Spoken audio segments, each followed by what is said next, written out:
Assalamualaikum warahmatullahi wabarakatuh. Kami dari kelompok 8 yang beranggotakan saya sendiri Alfis Radayu, NIM terakhir 119. Lalu ada rekan saya Farhan Farul Rozi, NIM terakhir 094. Dan Bimantara Kelpitna, NIM terakhir 078. Di sini kami akan menjelaskan tentang sejarah pemikiran ekonomi Ibnu Taimiyah. Yang pertama ada karya-karya Ibnu Taimiyah. Ibnu Taimiyah menyelesaikan pendidikannya dalam bidang jurisprudensi atau fikih, hadis Nabi, tafsir Al-Quran, matematika dan filsafat pada usia yang sangat muda. Di antara gurunya adalah Syamsuddin Al-Maqdisi, Ibnu Al-Yurs, Al-Kamal bin Ab-Majid, Yahya bin Al-Sayrafi, Ahmad bin Abu Al-Khair dan yang lainnya. Ibnu Taimiyah membahas prinsip-prinsip masalah ekonomi dalam dua buku, yaitu Al-Hizbah fi Al-Islam atau Lembaga Hizbah dalam Islam dan Al-Siyasah Al-Syariyah fi Islah Al-Ra'iyah atau Hukum Publik dan Privat dalam Islam. Dalam buku pertama, ia banyak membahas tentang pasar dan intervensi pemerintah dalam kehidupan ekonomi. Dalam buku kedua, ia membahas masalah pendapatan dan pembiayaan publik. Ia juga dikenal sebagai seorang pembaharuan dengan pengertian memurnikan ajaran Islam agar tidak bercampur dengan hal-hal yang berbau bid'ah. Di antara elemen gerakan reformasinya adalah pertama, melakukan reformasi melawan praktik-praktik yang tidak Islami. Kedua, kembali ke arah prioritas fundamental ajaran Islam dan semangat keagamaan yang murni. Sebaliknya, memperdebatkan ajaran yang tidak fundamental dan sekunder.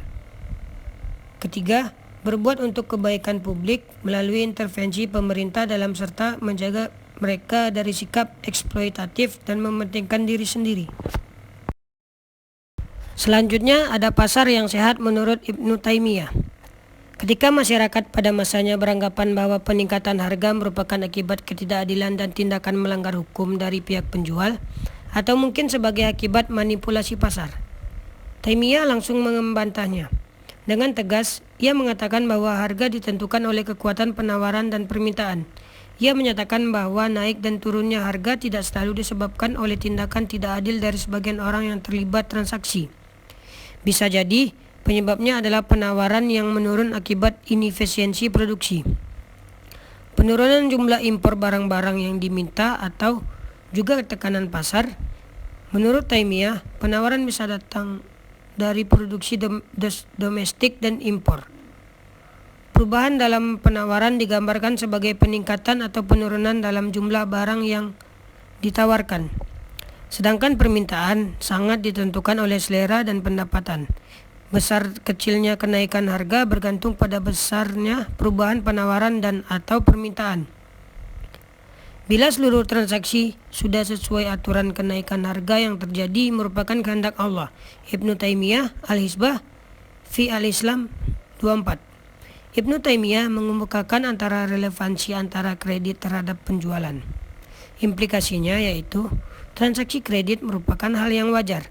Ketika menetapkan harga, para penjual harus memperhitungkan ketidakpastian pembayaran pada masa mendatang. Yang selanjutnya adalah mekanisme pasar. Ibnu Taimiyah juga memiliki pandangan tentang pasar bebas, di mana suatu harga dipertimbangkan oleh kekuatan penawaran dan permintaan. Ia mengatakan naik turunnya harga tak selalu berkait dengan kezaliman atau zulm yang dilakukan oleh seseorang. Sesekali alasannya adalah adanya kekurangan dalam produksi atau penurunan impor dari barang-barang yang diminta. Jadi jika membutuhkan peningkatan jumlah barang, sementara kemampuannya menurun, harga dengan sendirinya akan naik. Di sisi lain, jika kemampuan penyediaan barang meningkat dan permintaannya menurun, harga akan turun. Kelangkaan dan kelimpahan tak mesti diakibatkan oleh perbuatan seseorang. Jika saja berkaitan dengan sebab yang tidak melibatkan ketidakadilan, atau sesekali bisa juga disebabkan oleh ketidakadilan Maha Besar Allah yang menciptakan kemauan pada hati manusia. Dari pernyataan di atas, terdapat indikasi kenaikan harga yang terjadi disebabkan oleh perbuatan ketidakadilan atau zulum para penjual. Perbuatan ini disebut manipulasi yang mendorong terjadinya ketidaksempurnaan pasar.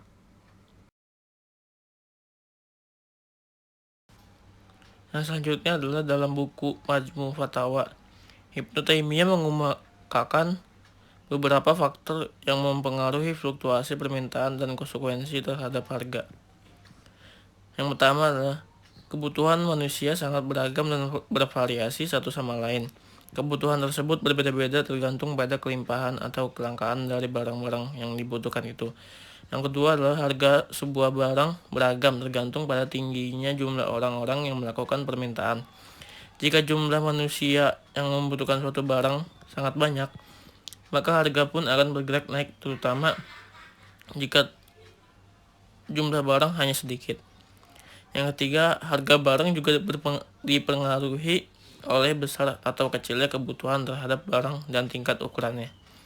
Jika kebutuhannya sangat besar dan kuat, maka harga pun akan melambung tinggi hingga tinggi yang paling maksimal ketimbang kebutuhan itu kecil dan lemah. Yang keempat, harga barang berfluktuasi juga tergantung pada siapa yang melakukan transaksi pertukaran barang itu. Yang kelima adalah harga juga dipengaruhi oleh bentuk alat pembayaran yang digunakan dalam bentuk jual beli. Jika yang digunakan umum dipakai, harga akan lebih rendah ketimbang jika membayar dengan uang yang jarang ada di peredaran. Yang keenam, disebabkan oleh tujuan dari kontrak adanya timbal balik kepemilikan oleh kedua pihak yang melakukan transaksi. 7. Aplikasi yang sama berlaku bagi seseorang yang meminjam atau menyewa. Keterangan di atas menunjukkan betapa Ibnu Taimiyah menghargai mekanisme pasar. Yang keenam ialah mekanisme harga. Mekanisme harga memiliki 3 konsep. Yang pertama itu definisi harga. Definisi harga ialah proses yang berjalan atas dasar gaya tarik-menarik antara konsumen dan produsen, baik dari pasar output atau barang ataupun input atau faktor-faktor produksi. Adapun harga diartikan sebagai sejumlah uang yang menyatakan nilai tukar satu unit benda tertentu. Terus yang kedua, konsep harga adil menurut Ibnu Taimiyah.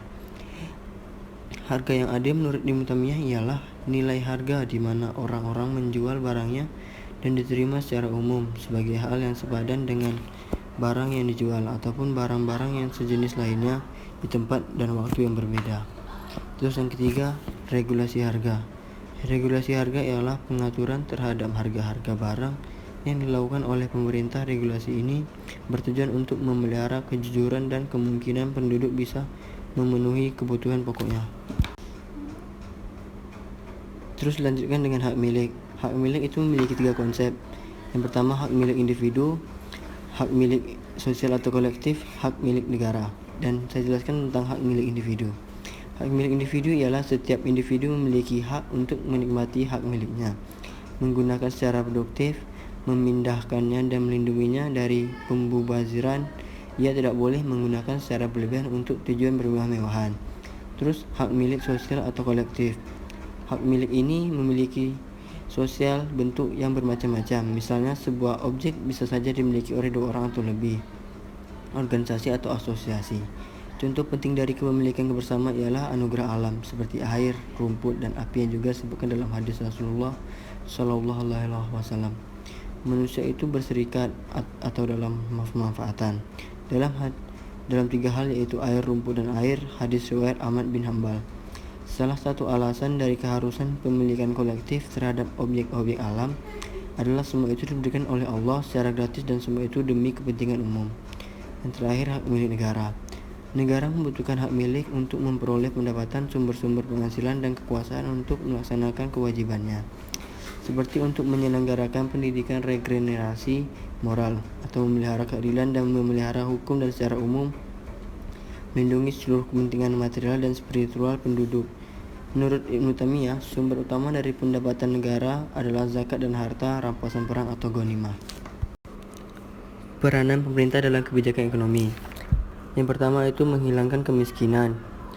Dalam rangkaian Ibnu Taimiyah, seorang harus hidup sejahtera dan tidak tergantung pada orang lain, sehingga mereka mampu memenuhi sejumlah kewajibannya dan keharusan agamanya menjadi kewajiban sebuah negara untuk membantu penduduk mampu mencapai kondisi finansial yang lebih besar.